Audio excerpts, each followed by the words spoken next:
Parents మెచ్చిన university Sankalchand Patel university Gujarat. And sir music డైరెక్టర్లో అంటే మీ సైడ్ నుంచి ఎలాంటి మేనిఫెస్టేషన్ లేకుండా మిమ్మల్ని గుర్తుపెట్టుకొని మీకు ఎక్కువ పాటలు ఇచ్చిన మ్యూజిక్ డైరెక్టర్ అంటే ఎవరి పేరు చెప్తారు?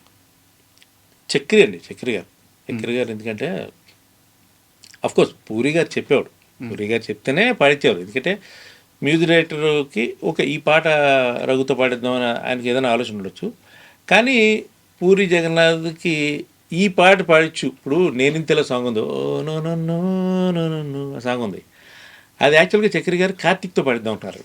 ఓకే, సింగర్ కార్తిక్తో. నా చేత ఇంకో సాంగ్ ఏదో అనుకున్నాడు ఆయన, అందులో వేరే పాట ఏదో డ్యూయట్ సాంగ్ ఏదో పాడిద్దాం అనుకున్నారు. అయితే నా వాయిస్లో ఒక చిన్న క్రాక్ ఉంటుంది.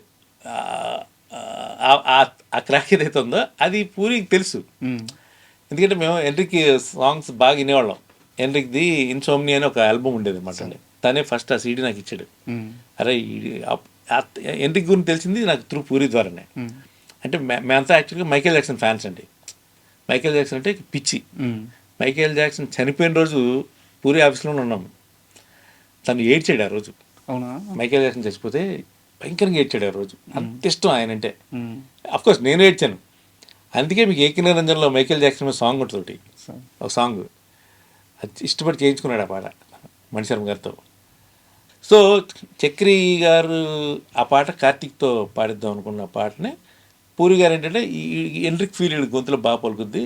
యాక్చువల్గా ఎన్రిక్ సాంగ్ అది, oh no no no song, అది ఒక హాలీవుడ్ సాంగ్, ఇంగ్లీష్ సాంగ్, ఆయన పాట అది. Enrique song original as it is పెట్టేశారు సాంగ్ని, పెద్దగా ఏం చేంజ్ చేయలేదు. అప్పట్లో కాపీరైట్లు కూడా లేదు కాబట్టి బతికిపోయారు అందరూ. యాజ్ ఇట్ ఈజ్ పెట్టాను సాంగ్. పెట్టినప్పుడు ఆయన ఒరిజినల్ మిస్ సాంగ్ చాలాసార్లు విన్నాను నేను. విని ఆ ఫీల్తోనే అర్ధరాత్రి 2 గంటలకి పాడేశానండి. అలా అంటే చాయిస్ అంటే చక్రి గారు అంతెందుకు. ఇప్పుడు ఈ సినిమా కృష్ణ సినిమా ఉంది రవితేజ గారిది, అందులో తరత్త ఎత్తుకుపోతా తరత్త హత్తుకుపోతా సాంగ్ నేనే పాడాను. యాక్చువల్గా చక్రి గారు నన్ను పక్క పిలిచి, భయ్యా నీకు వినయ్ గారు బాగా తెలుసు కదా, ఒకసారి వెళ్ళి పాట పాడే అడుగు అని చెప్పి నెట్టాడు నన్ను ఆ రోజు. అయితే అప్పుడే వినయ్ వచ్చారనమాట. వస్తే వెళ్ళి వినయ్ గారు ఈ సాంగ్ నేను పాడతాను అంటే, అవునా ఓకే చక్రి మీకు ఓకే అంటే నాకు ఓకే అన్నాడు ఆయన. చక్రి ఆల్రెడీ నాకు తోసిందే చక్రి కదా. సో అలా పాట. మీకు బంధువు అవుతారు కదా వినాయక్ గారు? అవునండి, బంధువు అవుతారు. ఏమవుతారండి? బావగారు అవుతారు. బావగారా? సో అయినా కానీ ఎప్పుడు దాన్ని ఎప్పుడు నేను ఆ బంధుత్వాల కార్డులు కానీ ఎందుకంటే ఆయన బంధువు అవ్వక ముందు గురించి కూడా ఆయన క్లోజ్ అయినా గురించి పూర్తి తెలుసు. క్లోజ్ అయినా స్పెషల్ గా చెప్పలేదు. రఘుకుంజ గారు ఎవరి దగ్గరికి వెళ్ళి ఎక్కువ ఫోర్స్ చేయరు, ఇబ్బంది పెట్టకూడదు కదా, ఇబ్బంది పెట్టరు. ఉన్న పరిచయాలు వాడుకోవాలంటే ఈ రోజు మీ పాటలు వేయగాదు నాకు తెలిసి ఒక 3-4 వేలు ఉండే. ఇబ్బంది పెట్టకూడదు అనే ఇదే ఇప్పుడు వాళ్ళ పరిస్థితుల్లో కూడా ఇప్పుడు వాళ్ళకి ఏంటంటే చెప్పాం కదా, ప్రయారిటీస్ అనేవి చాలా ఇంపార్టెంట్ ఉంటుంది సినిమా ఇండస్ట్రీలో. ఇప్పుడు పూరి జగన్నాథ్ గారు దేవుడు చేసిన వంటల సినిమాకి నన్ను మ్యూజిక్ డైరెక్టర్గా కన్ఫర్మ్ చేసిన రోజు సొంతంగా తన డెసిషన్ ఏం తీసుకోలేదు. అది రవితేజని అడిగారు, బాగుబిల్ ప్రసాద్ గారికి చెప్పారు, ఈయన పెడదాం అనుకుంటున్నాను ఈ సినిమాకి, మీకు ఓకేనా అని అడిగితే వాళ్ళు దేశాడు ఓకే అన్న తర్వాతే తను నాకు పెట్టాడు. కానీ సొంతంగా ఈయనే పెడుతున్నాను అనే ఇది కాదు.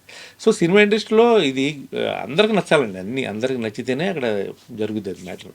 అండ్ సక్సెస్ ఒకటి. ఇప్పుడు సపోజ్ సక్సెస్ ఉందనుకోండి, నా దగ్గర గట్టి పెద్ద సక్సెస్, నేను చేసిన సినిమా బ్లాక్ బస్టర్ హిట్ అయిపోయింది అనుకోండి, నాకు ఎవరు అవసరం లేదు, నాకు ఏ రెఫరెన్స్ అవసరం లేదు. అప్పుడు ఆ సక్సెస్ అనేది ఒకటి ఉంది చూసారా, అదే వాళ్ళకి లెక్క. ఓకే సక్సెస్లో ఉన్నాడు తీసుకు పెట్టండి. అది సినిమా ఇండస్ట్రీలో ఏంటంటే మెయిన్ సక్సెస్ మీదే డిపెండ్ అయి ఉంటుందండి. అదే అంటే నేను 80% లక్, 20% టాలెంట్ ఇక్కడ, అంతే. సార్ మీరు మీ ఇంటర్వ్యూ అనగానే నేను ఒక విషయం మీద ఈరోజు ఆడియన్స్కి ఒక క్లారిటీ తప్పించాలని చెప్పి ఈ క్వశ్చన్ని లాస్ట్ వరకు ఆపాను, కానీ నాకు క్లారిటీ కావాలి సార్. దీని మీద చాలా రకమైన రూమర్స్ ఉన్నాయి. చక్రి గారి మరణం, ఆయన ఎంత మంచివారో పర్సనల్గా నాకు తెలుసు.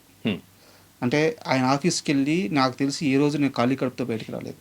అవును, నేనే కదా సార్ మీకు కొత్తగా చెప్పాను. అయ్యో సో అదొక మేము సత్రం వాళ్ళం, చక్రి సత్రం అని పేరు పెట్టాం ఇది ఆఫీస్కి. ఎందుకంటే రోజు 30-40 నుంచి 50 మంది వరకు భోజనాలు చేసేవారు అక్కడ చక్రి ఆఫీస్లో. ఎవడు వచ్చినా సరే ఆయన పెట్టకుండా పంపించేవాడు కదండి, అంత గొప్ప వ్యక్తి అతను. అయితే చక్రి గారు చనిపోయిన తర్వాత చక్రి గారి గ్రోత్ చాలా ఫాస్ట్గా వచ్చింది. దాన్ని కొంతమంది ఎంతలా ఓర్వలేకపోయారంటే ఆయన చనిపోయిన తర్వాత కూడా ఆయన పైన నిందలు పుట్టించారు. చక్రి విపరీతంగా తాగి చనిపోయాడు అని చెప్పేసి. ఇప్పటికీ ఆ నింద అలాగే ఉండిపోయింది. దాన్ని క్లారిఫై చేసేవాళ్ళు ఎవరు లేరు. అసలు చక్రి గారి మరణం వెనక ఏం జరిగింది?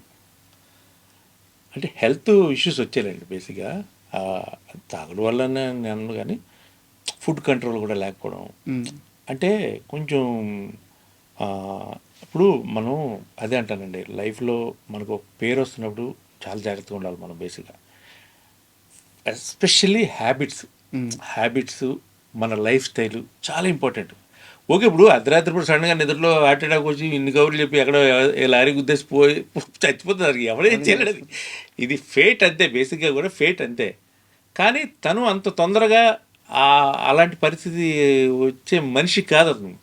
చాలా, ఎందుకంటే వర్క్ని అంత ప్రేమించేవాడు, మనుషుల్ని అంత ప్రేమించేవాడు, ఆ ఫ్రెండ్షిప్కి విపరీతమైన వాల్యూ ఇచ్చేవాడు. ఎవరన్నా ఇంటికి వస్తే ఆడికి ఫుడ్ పెట్టకుండా పంపించేవాడు కాదు, ఎవరికి డబ్బులు ఇవ్వకుండా పని చేయించుకునేవాడు కాదు. చెప్తున్నా, అంత మంచి వ్యక్తి అతను, అంత మంచి వ్యక్తి. బికాజ్ అంటే ఇర్రెగ్యులారిటీ అండి, అంటే లైక్ ఏంటంటే టూ మచ్ ఆఫ్ బిజీ స్కెడ్యూల్స్లో నిద్ర లేకపోవడం. ఇప్పుడు ఏమవుద్దంటే మనం తెల్లవారులు మెలుగుగా టీవీ చూస్తున్నాం అనుకుందాం సపోజ్, ఏదో ఒకటి తింటూ ఉంటాం మనం తెలియకుండానే. ఇవన్నీ ఏంటంటే ఇవన్నీ హెల్త్ మీద దెబ్బ కొట్టేస్తూ ఉంటాయి. ఇవన్నీ కూడా చాలాసార్లు చెప్పేవాడిని, కొంచెం ఫుడ్ కదా, ఫుడ్ బాగా ఫుడ్ లవర్ అవుతాను బేసిక్గా. అందుకే మీకు బాడీ చాలా హెవీగా అయిపోయింది లాస్ట్లో.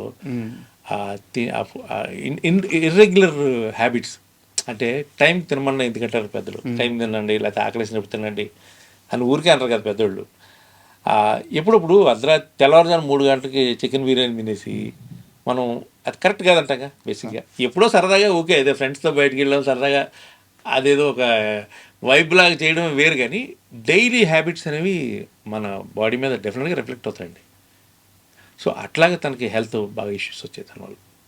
అంటే ఆ బ్రీతింగ్ ప్రాబ్లం రావడం బేసిక్గా. తను చివరి స్టేజ్లో, లాస్ట్ స్టేజ్లో చాలా స్ట్రగుల్ అయిపోయాం. చాలా అంటే చూసాను, తట్టుకోలేకపోయాడు మేము బేసిక్గా. అంటే ఒక 2 అడుగులు వేస్తే ఆయాసం వచ్చేసేది మనిషి బాగా హెవీగా అయిపోయారు కదా, ఆయాసం వచ్చేసేది. ట్రీట్మెంట్ కూడా కోఆపరేట్ చేయని స్టేజ్ అదే వచ్చేసింది బాడీ. అంటే లైక్ అప్పుడు ఏవో వచ్చాయి కదా, లైఫ్ పోల్ గీపోల్ అనేది వచ్చాయి. అవి కూడా అనుకున్నారు చేద్దామని అనుకున్నారు, కానీ అవి పెంచడానికి కుదరలేదు పాపం. అదే అతను మంచితనమే అతను చంపేసింది అనిపిస్తుంది నాకైతే ఒక్కొక్కసారి. అతను దేనికోసం అయితే అందరినీ కూర్చోబెట్టి అందరికి భోజనాలు పెట్టి తను వాళ్ళతో టైం స్పెండ్ చేసి నిద్రపోకుండా, ఓ పక్క వర్క్ స్ట్రెస్, సినిమాలు చేస్తున్నాడు అప్పటికి, తను కంటిన్యూగా సినిమాలు చేస్తూనే ఉన్నారు కదా, ఆ సినిమాల తాలూకు స్ట్రెస్ ఇవన్నీ ఉంటాయి కదండి, మైండ్లో ఉంటాయి. అవి కొట్టేస్తాయి ఒక్కొక్కసారి. స్ట్రెస్ అండి మెయిన్ స్ట్రెస్ అనేది చాలా డేంజరస్ థింగ్. నేను అదే చెప్తాను ఎప్పుడైనా కానీ అందరికీ, ఎవరికైనా ఎక్కువ ప్రతిదాన్ని సీరియస్గా తీసుకోకండి. ఇప్పుడు మార్నింగ్ బ్రేక్ఫాస్ట్ చేసామండి, మధ్యాహ్నం భోజనం టైంకి వచ్చి భోజనం దగ్గర మార్నింగ్ బ్రేక్ఫాస్ట్ గురించి డిస్కషన్ పెడతారు ఎక్కువ మంది. మార్నింగ్ ఇడ్లీ బాగానే ఉంది కానండి, పెసరట్లో ఉప్పు తగ్గింది, అల్లం చట్నీలో కొంచెం కారం ఎక్కువైతే బాగుండేది, ఈ సోదంతా పెడతారు అక్కడికి వచ్చి. పొద్దున్న తినేసావు కదరా, అయిపోయింది కదరా, అది అరిగిపోయింది, బయటకు కూడా పోయి ఉంటుంది అది. ఈ భోజనం టైంలో మళ్ళీ లంచ్ టైంలో నువ్వు పొద్దున అంటే ఈ మైండ్కి మనం ఇచ్చే ఎనర్జీ కన్నా ఎక్కువ చెత్త ఇస్తున్నాం మన మైండ్కి. అదే స్ట్రెస్. ఆ స్ట్రెస్తోనే షుగర్లు వస్తాయి, బీపీలు వస్తాయి, హార్ట్ అటాక్లు వస్తాయి మనుషులకి. నేను అదొక్కటే జరగను, స్ట్రెస్లెస్ లైఫ్ గడపండి రా బాబు అంట. And for more videos, Please subscribe to iDream. Please subscribe to iDream. Please subscribe iDream. And please subscribe to iDream. For more videos, subscribe to iDream. please like, share and subscribe to the channel. Congratulations, iDream. Subscribe to iDream. Subscribe to iDream. So subscribe to iDream Media. iDream ki iDream team andarki huge congratulations. Please subscribe iDream Media. Please subscribe to iDream. Subscribe iDream. Please subscribe to iDream. iDream అంటే నా కళల ఛానల్ను subscribe చేసుకున్న నోరు తిరుగుతలేదు, మీరైతే గంట గుర్తు కొట్టండి. For more such videos, please subscribe to iDream. Subscribe to iDream. Please subscribe to iDream. Please subscribe iDream Media. Please do subscribe to iDream. Please subscribe to iDream Media. For best entertainment and information, please subscribe iDream. And don't forget to subscribe to iDream.